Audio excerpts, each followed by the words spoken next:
I'm just going to open for questions. All right. We've had our initial conference already, so you guys fire away. How was the practice with TCU? What kind of Good. caught your attention? It was good. I thought it was really helpful. You know, it's really early. I think we had 11 practices prior to playing them, so it was good for us though, because we watched the entire film when we got back. We got, you know, obviously a lot of things we got to work on to be a good team. You know, primarily in that game, we really saw how much we need to get better on in our transition defense. We got hurt in transition a number of times. Spent a lot of time on that a week ago, really emphasizing that every single day in practice. Just doing a better job of executing, you know, offensively and having some patience. You know, we had some young guys playing for the first time in a game, not in front of people, but still playing against another D1 team. You know, like DJ and Iverson and Prince, and you know, Prince played at Siena, but not, you know, at this level. So there were a lot of positives for us that we took from that I think will help us. You know, we used to always play these games. You know, they didn't allow you to play, you know, these scrimmages against D1 teams, and I think it's really helpful to play against the quality of the competition versus playing, you know, an NIA team where you know, you're obviously more talented, and I don't think you get as much out of those games as you do out of these. So I think they're very helpful for us. And we had a fun time too. We took the team to the Jazz game against the Pelicans the night before, and had a chance to be there together, and that was a good thing for those guys to experience in the Smoothie Center where we actually played against TCU the next morning. So the Pelicans really took good care of us and treated us first class. Go to Steve here in the middle. Coach, in our initial press conference, you said Iverson Molinar was going to have to be a big part of things this year, especially early in the non-conference. How was he kind of acclimated to practice in your system here? He's done a really nice job, and one thing is he's a scorer. You know, he puts the ball in the basket. He's as good as anybody we have at driving in transition, driving in the half court, and finishing at the rim. You know, he's got a great explosiveness, very quick. Gets by people. His shot is really continuing to improve from the perimeter, and it's something he's worked on really hard since he arrived in June. He's becoming a better defender. You know, that's one thing for freshmen. He's learning to be more aware of the other team when he's not guarding the ball, but being more of a help defender, and that's something that's new for him, as it is for every high school kid, basically. Because he has the athleticism and the strength to be able to help and still get back to his own. And yeah, he's doing a really nice job. I'm really excited about Iverson. He's been you know, very good for us. Go to Garrett here to coach's left in the front. Ben, against South Alabama Sunday, is the plan to basically empty out the bench and just kind of see what everybody's got, or are there some guys that are going to miss that game? We're going to try to win, so we're going to play our top guys.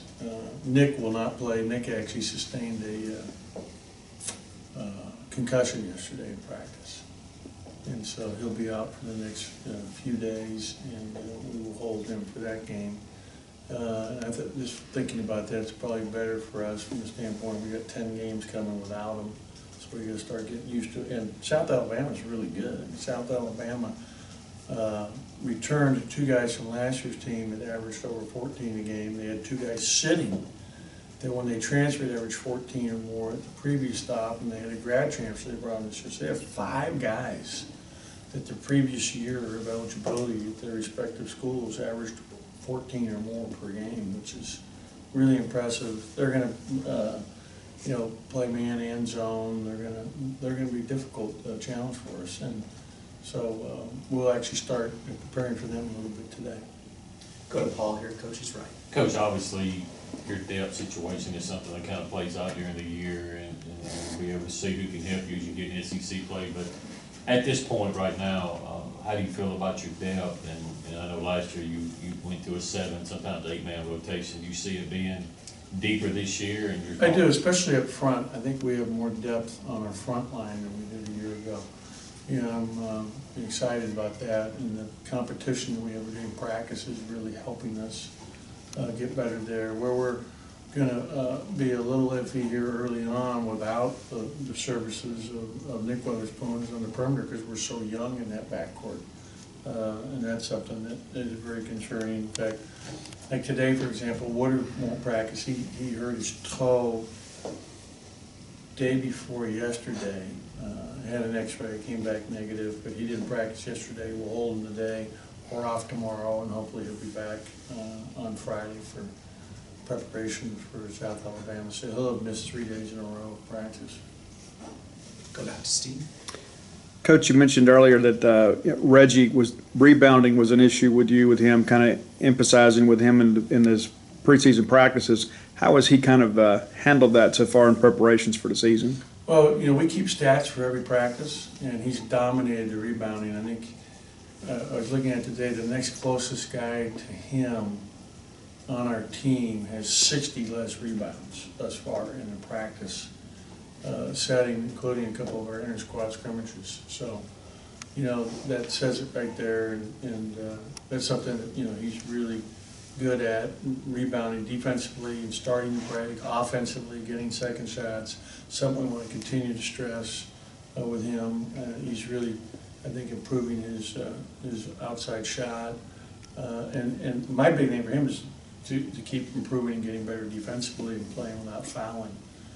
Which, like for example, in the scrimmage against TCU, I think he fouled out, but we didn't, adhere to anybody fouling out in that game from either team. There was no official fouling out, but he had 5 fouls in the game. We got to keep him to where he's playing really good defense without fouling. We'll go to Tyler here to the coach's left. You mentioned playing without Nick. What does the offense look like when he's not on the floor? Does it flow through Tyson, or does it go through Reggie in the post? Like, what is the team's identity, I guess? Well, right now we're starting Tyson at the point, and with Nick out of the lineup, and we'll have Iverson there some, even with Tyson in, so it'll be both ways. But we're definitely running more offenses here through Reggie, and I think, as I've mentioned in the past, one of his best skills is his ability to pass and create for others, and he does that quite well, and so that's something we want to continue to try to work on and get better at, because I think it's a real strength for us. Especially playing in the post and playing out of it, and facing up, all of it. Like for example, when he rebounds, he's pushing the ball, and so it's quicker to get out, and he makes a simple pass. He's not trying to make home run passes, so he's really smart. We'll go ahead to Brian here in the second row, to coach's left. When we got to watch practice a couple of weeks ago, I was struck by the energy of the practice. You guys really seem to be getting after it, and it felt like a practice that might happen in February or March versus happening, in early October. Do you like where your team is energy-wise, effort-wise? Do you feel like this is going to be a team that can maybe play at a faster pace? Well, they're a team that I think comes every day ready to practice, and they're working really hard. I mean, we're utilizing it. Our practices are long right now, which we'll have to shorten as we get closer to 2 weeks from yesterday. I mean, think about it, we're 13 days away from opening up the season. I mean, it's just right upon us. But we still have so much to do. There's so much, even with the earlier start times now, that it used to be October 15th was your starting practice date. Now, we get to start 30 days prior to your first game, or 30 practices prior to your first game, even earlier, as early as the 24th of September. There's still so much to put in, so much to do, but I do like our energy. I like our team. I mean, I think there's a lot of good camaraderie. These guys are having fun playing the game. I think we have a lot of competition every day in practice, and even guys that are like Tolu Smith can't play this year because he's a transfer who's redshirting, but he brings a lot to our practice every day, just with his abilities and his excitement to get out there and compete. Go back to Paul, coach's right. You feel like the SEC is better this year or deeper? I think our league's going to be very similar to what it's been the last 2 years. I think that when you look at top to bottom, you can't find an easy win anywhere. There is no easy win in this league. I mean, every game is going to be a dogfight to the end. There's so many good players and well-coached teams that it's really, really going to be tough. And I think we'll be well represented again for a third straight year, come March in the NCAA tournament as a conference. Anything else for Coach before we get the players in here?